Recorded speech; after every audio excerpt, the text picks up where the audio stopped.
आइए शुरू करते हैं। पिछले क्लास में संगीत क्या है और स्वर के प्रकार नहीं, उसके बाद हम लोगों ने नाद के प्रकार, नाद की विशेषता के बारे में क्या किया था, जाना था। श्रुति क्या है इसके बारे में जाना था, सरगम क्या है, आरोह क्या है, अवरोह क्या है, इसके बारे में पिछले क्लास में हम लोगों ने क्या किया था, जाना।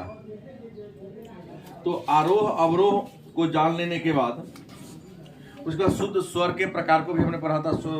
मतलब प्राकृत स्वर, जिसको शुद्ध स्वर भी कहते हैं, चल स्वर, अचल स्वर, इन सबको हम लोगों ने जान लिया था। आरोह अवरोह में जानने के बाद आज का जो मेरा पहला प्रश्न होगा वह होगा सप्तक। हालांकि पढ़े थे सप्तक के बारे में भी, लास्ट में आके यहीं से शुरू करते हैं। सप्तक को एक अन्य नाम है स्थान। सप्तक का एक अन्य नाम क्या दिया जाता है, स्थान। प्रश्न है सप्तक क्या है। तो हमने कहा था पिछले क्लास में कि संगीत में स्वरों की संख्या 7 है। संगीत में कितने स्वर हैं? 7 स्वर हैं। नाम है सा, रे, ग, म, प, द, नी। संगीत में स्वरों की संख्या कितनी है? 7 है। नहीं, इन 7 स्वरों के समूह को हम, याद है यही हमने कहा था, इन 7 स्वरों के समूह को हम क्या कहते हैं? क्योंकि हर स्वर का अपना एक निश्चित स्थान है। ये नहीं कि पहले नी आ जाएगा और अंत में सा आ जाएगा। संगीत में जो 7 स्वर है, जैसे 1 पर क्या है सा, 2 पर क्या है रे, 3 पर क्या है ग, 4 पर क्या है, 5 पर क्या है, 6 पर क्या है, हाँ द या ध, सारे गामा प ध नी, जो द या ध जो भी कर लीजिए आप।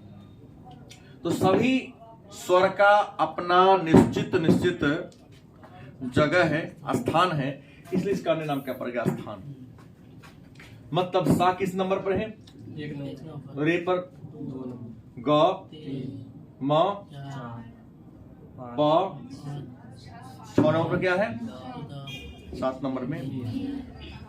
अगर आपसे पूछे कि संगीत के स्वर में 5वें नंबर पर कौन है, 6ठे नंबर पर कौन है, तो आपको ये बात को बताना पड़ेगा। क्योंकि सबका अपना स्थान फिक्स है, इसलिए इसको हम सप्तक के नाम से। तो सप्तक जानेंगे तो एक प्रश्न होगा कि सप्तक के प्रकार। सप्तक के अगर हम प्रकार की बात करें कि सप्तक के प्रकार कितने हैं, तो संगीत शास्त्रियों ने सप्तक को 3 भागों में बांटा है। संगीत में जो 7 स्वर है, उन 7 स्वर को सम्मिलित रूप से सप्तक कहते हैं। और इस सप्तक के प्रकार कितने हैं? तो सप्तक के 3 प्रकार हैं। पहला है मद्र सप्तक, मंद्र सप्तक। दूसरा है मध्य सप्तक, मध्य सप्तक। और तीसरा कौन है? तार सप्तक। मतलब सप्तक के भेद कितने हैं, सप्तक के प्रकार कितने हैं?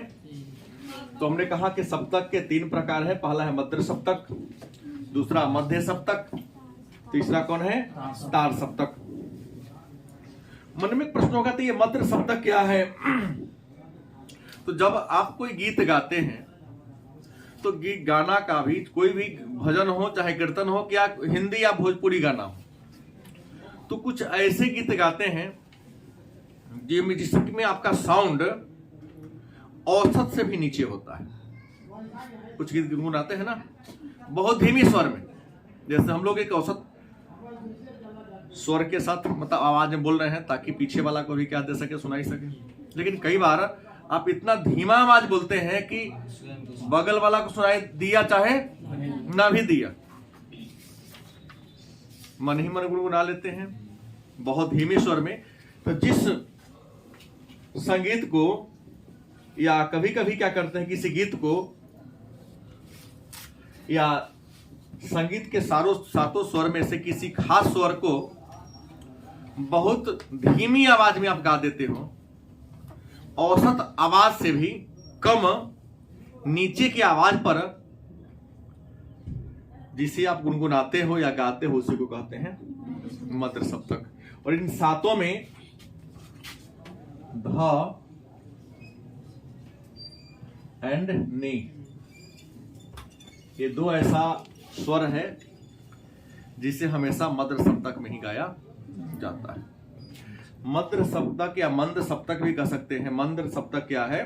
तो औसत आवाज से कम आवाज पर गाया जाने वाला जो स्वर है उसी को हम मध्य सप्तक के नाम से, मतलब बहुत धीमी स्वर में जिस सप्तक को हम गाते या गुनगुनाते हैं उसे मध्य सप्तक के नाम से जानते हैं। दूसरा है जिसे औसत आवाज में, उसे अधिक बोलेंगे तो लगेगा हल्ला कर रहा है, उससे ज्यादा तेज बोलेंगे तो लगेगा क्या हो रहा है, हल्ला हो रहा है। कुछ ऐसे स्वर हैं जिनको हम औसत आवाज में, एक नॉर्मल साउंड में गाते हैं। अच्छा, गीत का भी एक खासियत रखिएगा, कुछ ऐसा गीत है, गाना है जिसको तेज सुनोगे तो मजा आएगा। जैसे कुछ हिंदी फिल्म के भी गाने हैं, भोजपुरी फिल्म के भी कुछ गाने हैं, गलत कि सही? तो कुछ ऐसे गाने हैं जो एकदम धीमा स्वर में सुनोगे तो अच्छा लगेगा आपको। जैसे हिंदी फिल्म का जो भी गाना हो, किशोर कुमार का, कुमार सानू का, लता मंगेशकर का, अभिजीत सिंह का, अरिजीत, वही में हनी सिंह का गाना मंद में गाओ, मजा ही नहीं है, सुनने में भी अच्छा लगेगा क्या? बोलो गलत कि सही? तो जिसको बहुत कम स्वर में, नीचे स्वर में सुनोगे तो अच्छा लगेगा, तो क्या कहोगे? मंद सप्तक। कुछ ऐसे जो औसत, जैसे हम लोग सुबह सुबह देखिएगा मंदिर पर हनुमान चालीसा लगा देता है कि जय हनुमान ज्ञान गुण सागर, अब वो तेज में गवा देगा तो मजा ही नहीं आएगा। नहीं, तो औसत आवाज में जिस स्वर को गाते हैं, न ज्यादा ऊंचा हो न ज्यादा नीचा हो, तो उसे क्या कहेंगे? मध्य सप्तक के नाम से जानते हैं। तीसरा कौन है? तार सप्तक। तो ऊंचे स्वर वाली आवाज को, कैसे? ऊंचे स्वर वाली आवाज को हम मध्य सप्तक कहते हैं, और मध्य सप्तक में तार सप्तक कहते हैं, और ग और म। तो बाकी जो बच गया, और बच गया सा, रे और प, उसके बाद द को ही ना ध है, द कहो, इसी को आप ध भी कह सकते हो क्या जी? तो प्रश्न है, यह वस्तुनिष्ठ भी बन गया। लिखने का एक ही उद्देश्य है कि आपको इसी टाइप का वस्तुनिष्ठ करता है, क्योंकि सर गेस में तो मिला ही नहीं, तो गेस में सारा बात लिखेंगे तो मालूम कि इसके वस्तुनिष्ठ का भी 100 पन्ना हो जाएगा, क्योंकि हर प्रश्न का एक वस्तुनिष्ठ बनाना पड़ेगा। हमने कहा जो गेस छोटा सा निकाला हो, उसमें पेज नंबर 3 और 4 पढ़ लो, 20 नंबर का वस्तुनिष्ठ आता है, लेकिन देखने का तरीका हो उसका। लास्ट में आप लोगों को बैठा के हम तो भी सिखाऊंगा कि इसको देखना कैसे है, याद करना कैसे है, कि किस स्वर का वादी स्वर क्या है, समवादी क्या है, कौन रात शाम को गाते हैं, कौन दोपहर को गाते हैं, किसका ताल क्या है, किसकी मात्रा क्या है, किस में कितनी मात्रा होती है, किसने ताली है, कितने खाली हैं, उसको मैं ग्राफ करके बना दिया हूं। तो वहां से केवल 20 नंबर फिक्स है, गए करता है। कहने के लिए एक पन्ना है, लेकिन एक पन्ना में अगर हम विस्तार से लिखते तो 20 पन्ना बन जाता। तो प्रश्न ये तो जान गए कि सप्तक क्या है, स्थान किसे कहते हैं, जान गए। तो संगीत में 7 स्वर है, सभी स्वर का कोई कोई जगह है। जैसे 1 नंबर में सा है, 2 नंबर में रे है, 3 नंबर में ग है, 4 नंबर में म है, 5 नंबर में प है, 6 नंबर में द या था है, 7 नंबर में क्या है, नी है। तीन सातों के समूह को हम सप्तक या स्थान के नाम से। सप्तक के 3 प्रकार होते हैं, मध्य सप्तक, मध्यम सप्तक और तार सप्तक। औसत आवाज से कम आवाज में गाए जाने वाले स्वर को, औसत आवाज में गाए जाने वाले संगीत को, और उच्च आवाज में गाए जाने वाले को हम। कोई दिक्कत? तो सप्तक जान गए। तो पिछले क्लास में लोगों ने अष्टक भी पढ़ा था, याद रखिए। हमने कहा कि हम आगे तक हम लोगों ने पढ़ लिया अष्टक नहीं, अष्टक क्या है, या अष्टक किसे कहते हैं? तो कहता है सप्तक के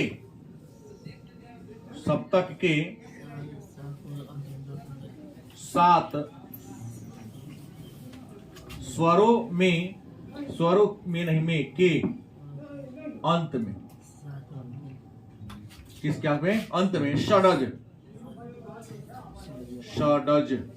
माने सा, जोड़ने से, क्या करने से क्या बन जाता है? बतवा ही ना होगा, जोड़ने से अष्टक बनता है। जैसे आप यहां लिख दो, जैसे हमारी बात, जैसे सा रे ग म प ध नी, लास्ट में क्या जोड़ दो? सा। उदाहरण दे तो हो गया। पिछले क्लास में हमने कहा था कि सप्तक के 7 स्वर, सप्तक में ही ना 7 स्वर है कि अंत में, एक अंत में, नी के अंत में क्या होगा? षडज। षड मतलब ये सा को जोड़ दिए तो क्या बन गया? अष्टक बन गया। तो दिक्कत, आगे बढ़ो। तो आगे बढ़े तो अगला मेरा प्रश्न आता है, अब ठाट को जानेंगे कि ठाट क्या है। क्या जानेंगे? ठाट जिसको हम जनक के नाम से भी जानते हैं। ठाट क्या है या ठाट कहते किसे?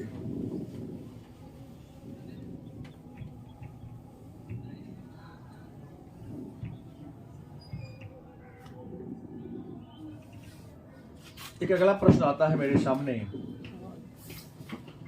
ठाट, इसको हम जनक भी कहते हैं। क्या कहते हैं? जनक। ठाट क्या है या जनक क्या है, या जनक कहते किसे?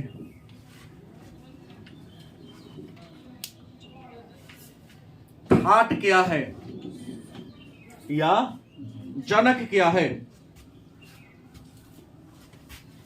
तो स्वरों के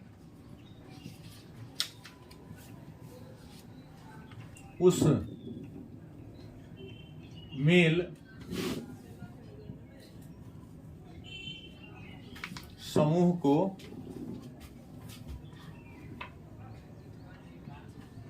ठाट कहते हैं, जो राग को उत्पन्न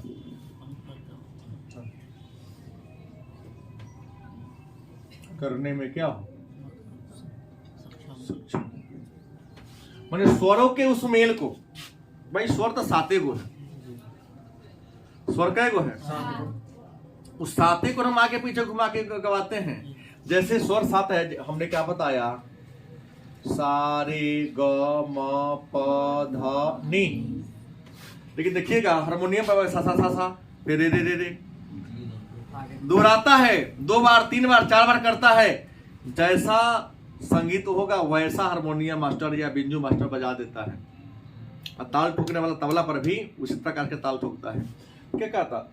स्वरों के उस मेल समूह को। ऐसे तो सीधा स्वर है सा रे ग म प ध नी सा, कई बार देखेगा सा सा रे रे ग ग, नहीं सा सा सा सा रे रे रे ग ग बोलता है ना, एक नया राग उत्पन्न कर देता है। ये तो गीतकार संगीतकार के अपने हाथ की बात है भाई, जिस प्रकार उसका ब्रेन मस्तिष्क आगे जा रहा हो।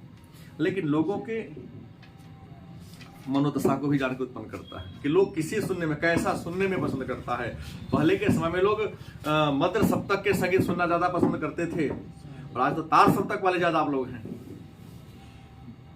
डीजे से मृत्यु हो रही है, लेकिन लगन का समय है, लौटते रहता हूँ। कई बार तो देखता क्या हूँ, 12-12 को 10-10 को, जैसे मूर्ति विसर्जन में कैसे लोग करता है, बांध दिया, और छोटे छोटे बच्चे खूब डांस कर रहे हैं। छोटे के बाद छोड़ दो, बूढ़ा भी कूदते रहता है। आई कहाँ दूसरा आ गया है कि नचनिया को रख लेता, उसी टेम्पू पर बांध देता है। ऊपर कूद रहा है या कूद रही है, नीचे लगेगा, सब बूढ़ा जवान सब कूद रहा है।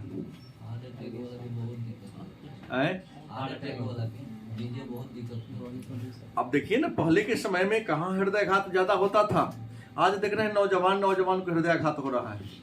इसके पीछे रीजन है, आप मध्य सप्तक के संगीत नहीं सुन रहे हो, तार सप्तक पर जा रहे हो। अधिक तेज ध्वनि आपके स्वास्थ्य के लिए बहुत हानिकारक है। तो प्रश्न ये आया कि हमने कहा, समझ में आ ही गई होगी कि कैसे नया राग हमने बता दिया कि स्वरों के उस मेल समूह को थाट कहते हैं जो राग को उत्पन्न करने में क्या होता है, सहायता कर। चूंकि राग पैदा करता है तो पैदा करने वाले को जनक कहेंगे कि नहीं कहेंगे। लेकिन कुछ विद्वान थाट या सप्तक एक और नाम दे दिया, मेल भी नाम दे दिया है। क्या दे दिया है? क्यों भाई? क्योंकि मिलने जुलने से इसका क्या होता है, निर्माण होता है। लेकिन एक बात है, ठाट के अपने कुछ क्या है, नियम है। ठाट के अपने क्या है, नियम है। अगर नियम के अनुसार चलेगा तब ही राग उत्पन्न होगा, नियम से बेमेल होगा तो नहीं चलेगा। जैसे नियम में हमने पहले कह दिया साते को स्वर है, ये है सा रे ग म प द या ध नी। गलत कि सही? साते गुण है। अब सानी कर देंगे तो चलेगा नहीं, निश्चित क्रम में होगा। गलत कि सही? जैसे सा के साथ पहले सा सा, रे रे, ग ग, म म, प प, ध ध, नी नी। गलत कि सही? फिर आ जाएगा दूसरा सारेग, फिर आएगा सारेग। सारेग का प जोड़ते हैं तो अच्छा नहीं लग रहा है, सारे गप लय नहीं बन रहा है, तो सारेग का चलेगा। फिर यहां से गमप, एक नया बन रहा है। तो अपना नियम है, नियम के अनुसार अगर जोड़िएगा तो संगीत लयबद्ध लगेगा। तो ही कहता है इसके कुछ नियम है कि सात है तो कौन किसके साथ मिलेगा। गलत कि सही? तो सही चलेगा। बेमेल करोगे तो क्या हो जाएगा, गलत हो जाएगा। बेमेल होगा तो क्या होगा, गलत हो जाएगा। तो कुछ भी करेंगे तो एक नियम के अनुसार करेंगे। नियम के अनुसार करोगे तो क्या होगा, सही होगा, नहीं तो क्या हो जाएगा।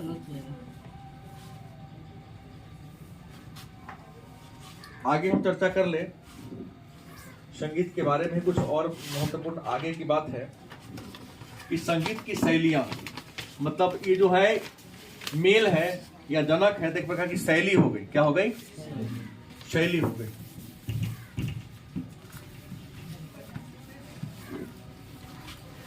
मार्कर ज्यादा पुराना होने पर मुझे लगता है कि नहीं मिट पाता है, नहीं मुझे ही लग रहा है।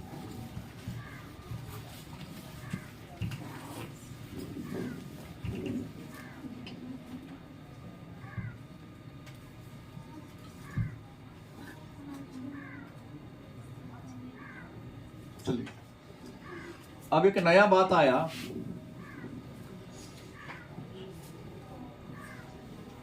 संगीत की शैली।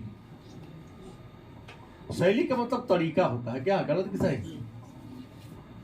संगीत की क्या है, शैली। तो भारत में संगीत की शैली कितने हैं? तो आप सभी लोग जानते हैं कि भारत में संगीत की मात्र 2 ही शैली है। गलत सही? भारत में जो हम लोग गीत गाते हैं ना, तो गीत गाने के जो भी तरीके हैं, शैली माने क्या होता है, तरीका। 2 ही तरीका है। तो भारत में संगीत की कितनी शैलियां हैं? 2 शैलियां हैं। एक है उत्तर भारतीय, जिसको हिंदुस्तानी भी कहते हैं। क्या? हिंदुस्तानी संगीत शैली। हाँ, दूसरा कौन है? दक्षिण कर्नाटक, दक्षिण भारतीय। गलत सही? इसको आपने क्या कहा, कर्नाटक संगीत शैली। भाई कर्नाटक दक्षिण भारत में है जी। तो भारत में संगीत की शैली कितने हैं? 2 हैं। एक का नाम क्या है, उत्तर भारतीय संगीत शैली, और दूसरा क्या है, दक्षिण भारतीय संगीत शैली। अच्छा, आप लोग फिल्म देखते हैं, गाना सुनते हैं? उत्तर भारत के जो हिंदी वाला फिल्म है उसका जो गीत है उसका अलग लय होता है, और दक्षिण भारत वाला जो फिल्मकार लोग गीत वगैरह ये सब गाते हैं, उनका क्या सेम है कि अलग अलग है? हाँ, भाषा की अलग बात है, लेकिन सुनने में भी थोड़ा सा हम लोगों को। एक फिल्म आया था, हालांकि बड़ा सुंदर गाना था, कोलावेरी कोलावेरी डी। सुना है आप लोगों ने? नहीं सुना है, चलो कोई बात नहीं। बड़ी उधर का हिट गाना था, बहुत दिन समझ में नहीं। 1-2 बार एग्जाम हम दिए थे, उसने पूछा था गाया कौन है, इसके गीतकार कौन है, इसको संगीतबद्ध किसने किया था। कुछ फेमस होते हैं, अलग बात है उसका मायने हमको और आपको पता नहीं, इसलिए समझ में नहीं आ रहा है। और भोजपुरी में तो किस शब्द का अर्थ क्या होगा तो गीत लिखने वाला भी नहीं जानता है, लेकिन हिंदी हो चाहे जो भी अच्छे संगीतकार होते हैं, जिस शब्द का यूज करते हैं, शब्द का क्या होता है, मायने होता है, उस सबका कह सकता है। लेकिन भोजपुरी वाले तो उन्हें खुद पर जो मन में आया क्या कर दिया, परोस दिया, वाक्य में क्या क्या कर उसको पिरो दिया माला के रूप में। तुमने कहा उत्तर भारतीय शैली जिसे हिंदुस्तानी संगीत कहते हैं। पूछेगा आपसे कि उत्तर भारतीय शैली या हिंदुस्तानी संगीत शैली किसे कहते हैं, तो उत्तर भारत के राज्य जैसे बिहार, उत्तर प्रदेश, कहते हैं कि सही, पश्चिम बंगाल, उत्तराखंड, हाँ, इन राज्यों में, या कह सकते हैं कि यहाँ पर है तमिलनाडु, तमिलनाडु प्लस आंध्र प्रदेश प्लस तेलंगाना भी जोड़ दीजिए ना, तेलंगाना प्लस कर्नाटक प्लस, देखो भारत के जो 4-5 राज्य हैं, तमिलनाडु, आंध्र प्रदेश, तेलंगाना, कर्नाटक और केरल, इन राज्यों में गाने वाली जो शैली है उसे कहते हैं दक्षिण भारतीय या कर्नाटक संगीत शैली। इन राज्यों को छोड़कर बाकी भारत में जितने भी राज्य हैं, मतलब 20-22, उन राज्यों में संगीत की जिस शैली को हम गाते हैं उसे उत्तर भारत शैली के नाम से, तमिलनाडु, आंध्र प्रदेश, तेलंगाना, कर्नाटक, केरल, इन राज्यों में संगीत की जो शैली प्रचलित है उसको हम दक्षिणी भारतीय संगीत शैली या कर्नाटक संगीत शैली के नाम से।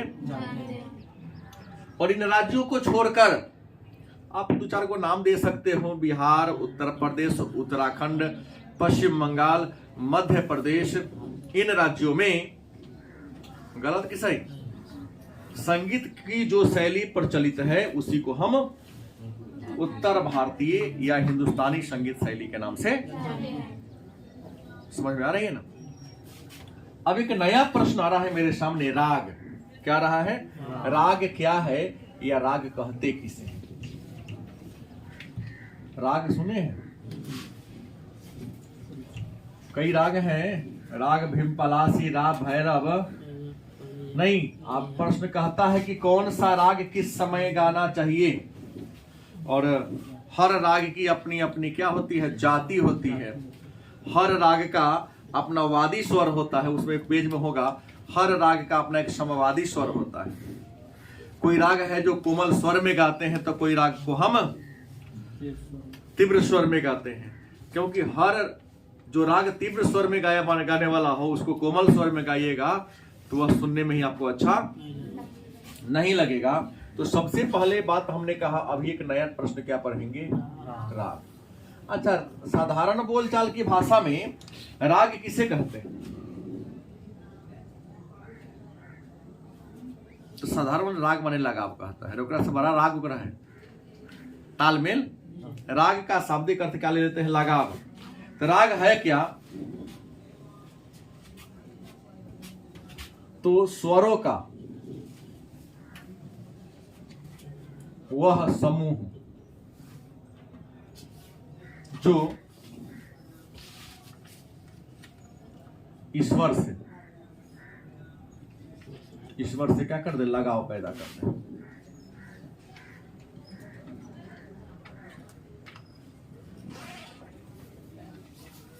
स्वरों का वह समूह जो ईश्वर से क्या पैदा कर दे, लगाव पैदा कर दे, उसे हम क्या कहेंगे, राग कहते हैं। आसान शब्दों में राग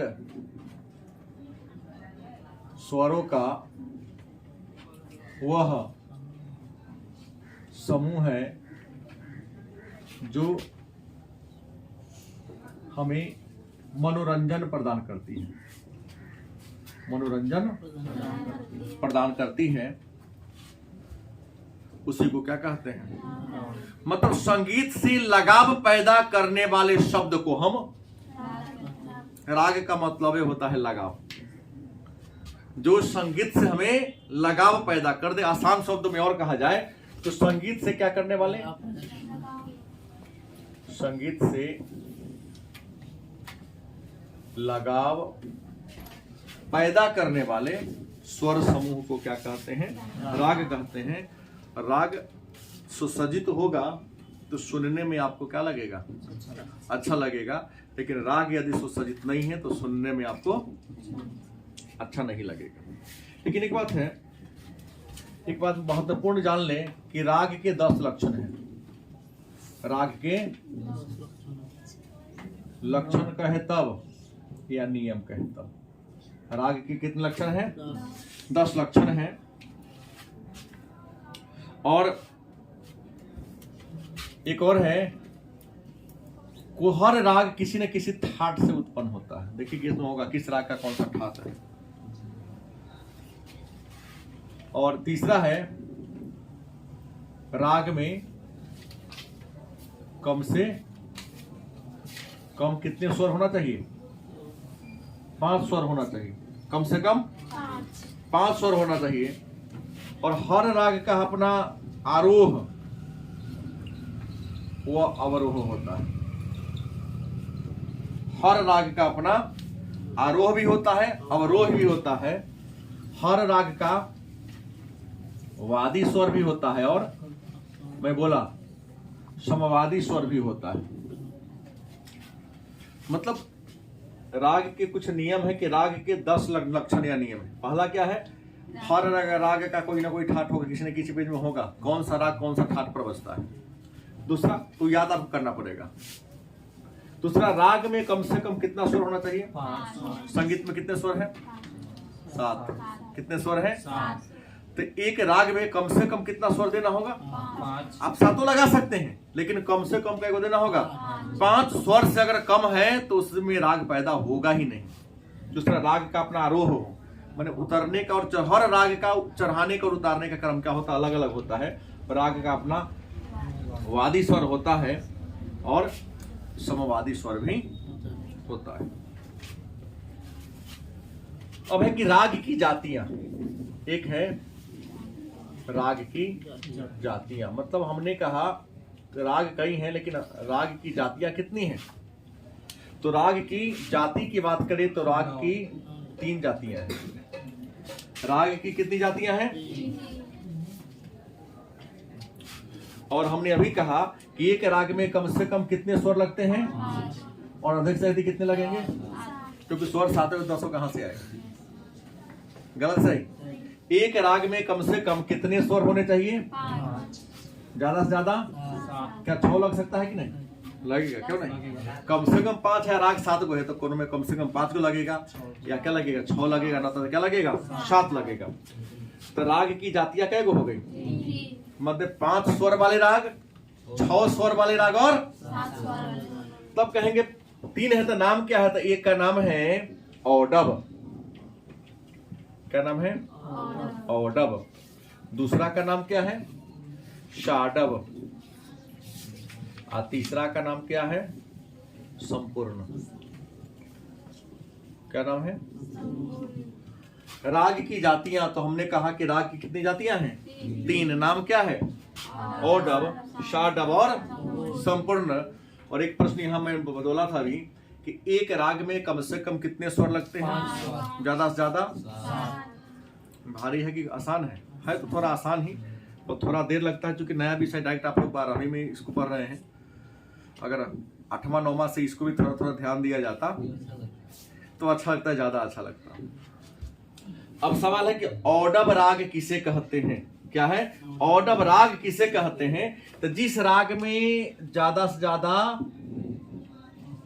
5 ही स्वर लगे, सारे गमा पद नहीं है ना। तो जिस राग में अधिक से अधिक 5 स्वर का प्रयोग किया गया हो उसे क्या कहते हैं? ऑडव। आज जिसमें 6 स्वर लगे हो और जिसमें 7 स्वर लग जाए उसे, ये भी आसान है। ऑडव राग किसे कहते हैं? तो ऑडव राग उस राग को कहते हैं जिस राग में कितने स्वर लगते हो? 5 स्वर वाले राग को, 5 स्वर वाले राग की जाति को ऑडव, और 6 स्वर वाले राग की जाति को षाडव। और जिस राग में 7 स्वर का प्रयोग हुआ है उसे संपूर्ण संपूर्ण के नाम से जानते हैं। अब मन में एक प्रश्न होगा कि ऑडव राग में की जाती है, इसमें कौन कौन राग आए जाते हैं? तो ऑडव राग में राग दुर्गा और राग भूपाली। राग दुर्गा, हालांकि नोट्स केस में सब लिखा हुआ है कि किस राग में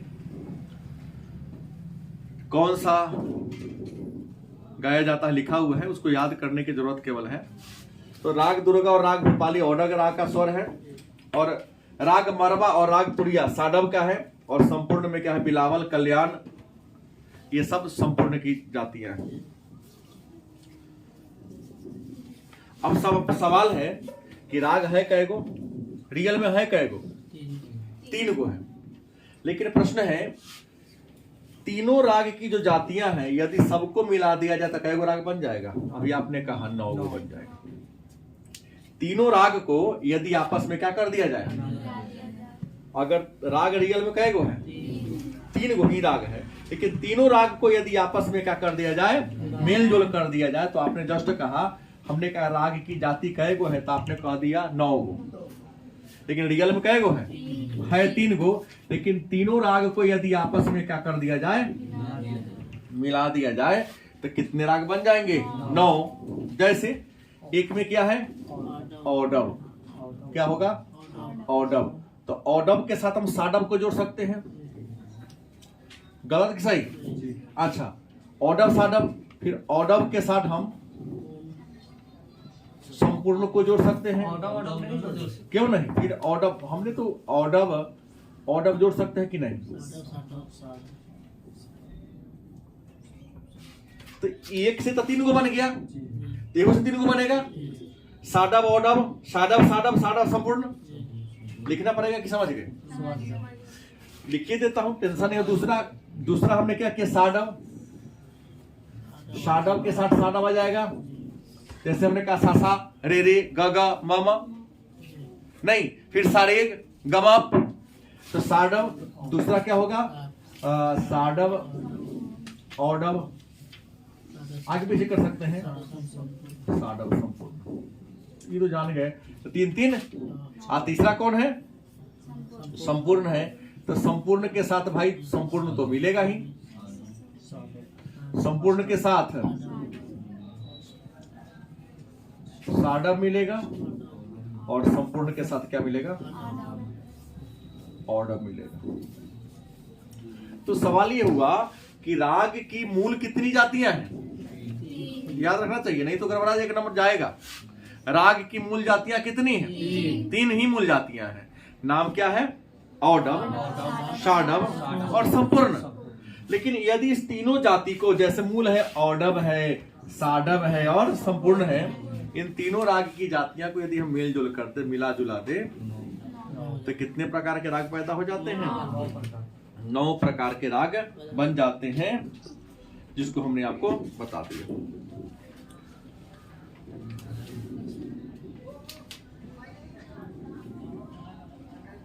आगे चर्चा करूं?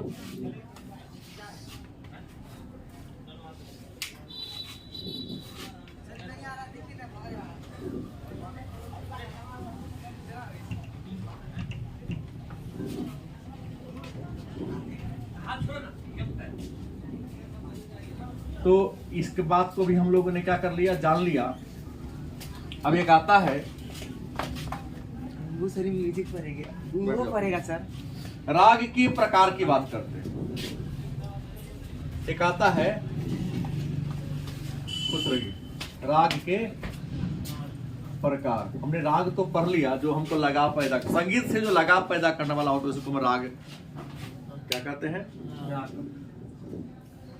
लेकिन सवाल है तो राग के प्रकार कितने हैं, इस बात को हम लोग जान ले तो राग के रियल में दुइये को प्रकार है। ये राग के प्रकार की बात करते तो राग के प्रकार कितने हैं, मात्र दो ही राग के प्रकार हैं।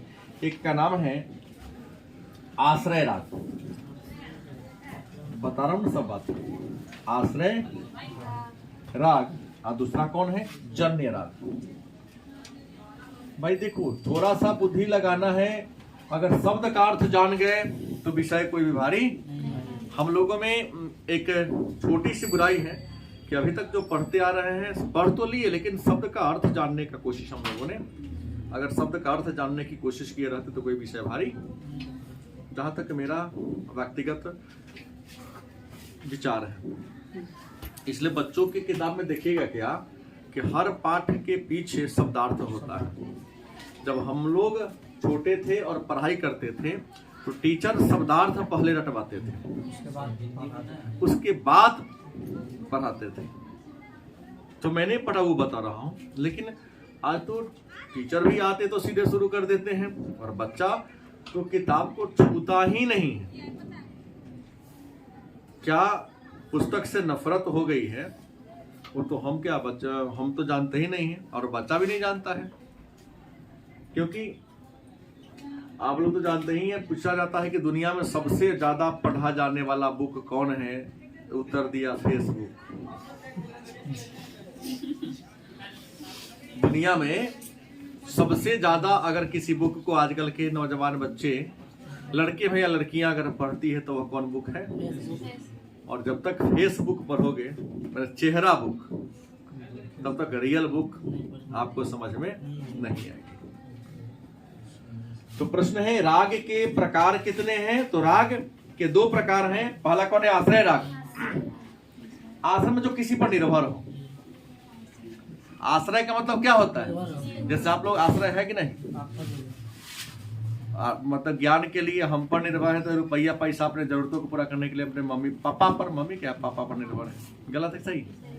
तो जो राग किसी दूसरे राग पर या किसी अन्य पर निर्भर हो, वह राग जो किसी अन्य पर क्या हो, निर्भर हो, उसे क्या कहते हैं, आश्रय राग कहते हैं। मतलब एक जान लो कि राग निर्भर किस पर होता है, तो ठाट पर। किस पर, तो वह राग जो किसी न किसी ठाट पर निर्भर हो, उसी को हम आश्रय राग के नाम से भी आश्रय राग कहते हैं। कहता है आश्रय राग है कै गो, तो आश्रय राग है 10।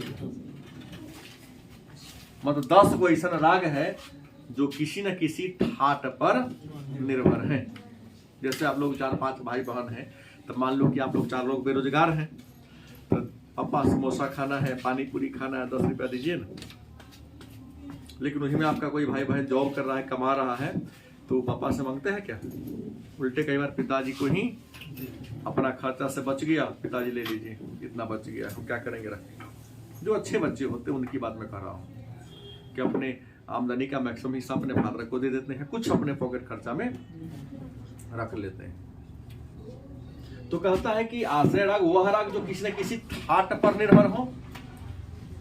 जैसे ठाट चलेगा वैसे ही राग चलेगा, उसको आश्रय राग कहते हैं। और आश्रय राग कैगो है, आश्रय राग कितने हैं, जैसे बिलावल, भैरव, भैरवी, लिख दो क्या, आश्रय राग है, किताब में तो होगा ही। बिलावल, भैरव, भैरवी, आशावरी, आशावरी, तोरी, क्या है, कल्याण, क्या है, कल्याण, खमाज, कॉफी, पूर्वी एंड मारवा। बस तो इसमें ढाल सकता है, इसमें कौन आश्रय राग है या कौन आश्रय राग नहीं है। तो याद रखना पड़ेगा आश्रय राग कैगो है 10, बिलावल, भैरव, भैरवी, आशावरी, तोरी, कल्याण, खमाज, काफी, पूर्वी और मरवा। ये कैसा राग है, आश्रय राग है। कितना राग है? आश्रय राग। और कई गो है? 10 गो। इन 10 रागों को छोड़कर कुछ ऐसे भी राग है जो किसी ठाट पर निर्भर, मतलब वह राग जो किसी ठाट पर निर्भर नहीं है उसे हम जन्य राग के नाम से जानते हैं। वह राग जो किसी ठाट पर निर्भर, उदाहरण मैंने दे दिया कि जो जॉब करते हैं, कमाते हैं, जो स्वयं कमा लेता हो, वह राग जो स्वयं ठाट को पैदा कर देता हो, और जो ठाट से पैदा होता है उसे हम आश्रय राग कहते हैं। और आश्रय राग का है। लेकिन कुछ ऐसे राग हैं जो किसी राग पर निर्भर, किसी ठाट पर निर्भर नहीं, बल्कि ठाट स्वयं पैदा कर देता है, उसे क्या कहते हैं? बोलिए। जन्य माने पैदा, जन्य मतलब जनन करने वाला, पैदा करने वाला। उम्मीद है इस बात को भी आप लोग क्या हो गए, जान गए। अब जानना है कि नया प्रश्न, वर्ण क्या है। आप जान ले कि कुछ शब्द इसमें ऐसा लगता है जो हिंदी में करने वाला है, लेकिन वो रियल में है नहीं। वर्ण क्या है या वर्ण कहते किसे हैं, या वर्ण कहते किसे हैं, तो बड़ी आसान है। गायन क्या है? गायन वादन क्या है? गायन वादन के क्रम में जो विभिन्न क्रियाएं होती हैं, विभिन्न क्रियाएं होती हैं, उसे ही क्या कहते हैं? गाने बजाना। ठीक है, नाचना सब इसमें समझ हो जाएगा ना। तो हमने कुछ दूसरे के लिख के छोड़ दिया।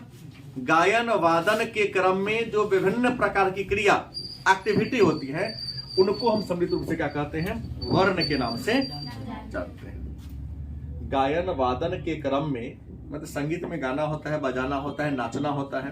तो गायन वादन के क्रम में जो विभिन्न प्रकार की क्रिया होती है, उस विभिन्न प्रकार की क्रिया को हम वर्ण के नाम से जानते हैं। अब सवाल होगा तो वर्ण के भेद कितने हैं? वर्ण के अगर हम प्रकार की बात कर ले कि वर्ण के प्रकार कितने हैं, तो मैं बता दूं वर्ण के 4 प्रकार हैं। वर्ण की अगर प्रकार की बात करें तो आपका उत्तर क्या होगा? वस्तुनिष्ठ के लिए एक प्रश्न बन गया। गायन 2 नंबरी में हो जाएगा कि वर्ण क्या है, तो गायन वादन के क्रम में जो विभिन्न प्रकार की क्रियाएं होती हैं, विभिन्न प्रकार की एक्टिविटी होती है, उसे हम क्या कहते हैं? और वर्ण के प्रकार कितने हैं? 4। पहला है अस्थाई वर्ण। पहला कौन है? अस्थाई वर्ण है। दूसरा कौन है? ठीक है, आप पहले लिख दिया, मैंने कहा संचारी वर्ण। तीसरा क्या है? आरोह वर्ण। ये ना होगा आरोही वर्ण। और चौथा कौन है? अवरोही वर्ण। नहीं है क्या? होगा आगे पीछे, तो आप जान लो ना यहां से कि वर्ण कितने हैं। वर्ण का डिफिनेशन हमने क्या दिया? गायन वादन के क्रम में जो विभिन्न प्रकार की क्रियाएं होती हैं, उस विभिन्न प्रकार की क्रिया को हम, और वर्ण के कितने प्रकार हैं? 4। पहला कौन है? अस्थाई वर्ण। दूसरा कौन है? संचारी वर्ण। तीसरा कौन है? आरोही वर्ण। चौथा कौन है? अवरोही वर्ण। तो मन में एक प्रश्न होगा कि अस्थाई वर्ण क्या है या अस्थाई वर्ण कहते किसे?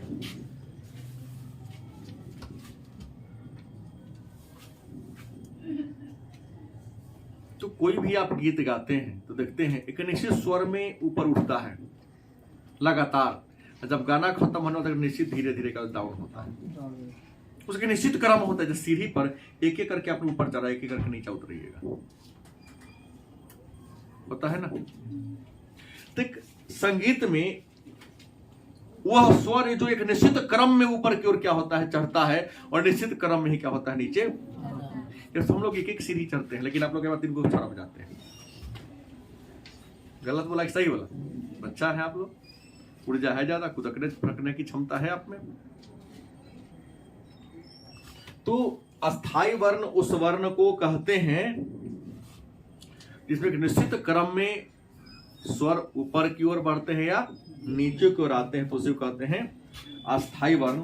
जैसे हमने कहा, पहले बोला था सा सा रे रे, दूसरे ग ग, म म, दो दो को जोड़ दीजिए ना। एक निश्चित क्रम में ऊपर चढ़ गया, अस्थाई वर्ण हो गया। दूसरा क्या होगा? संचारी वर्ण। क्या हो गया?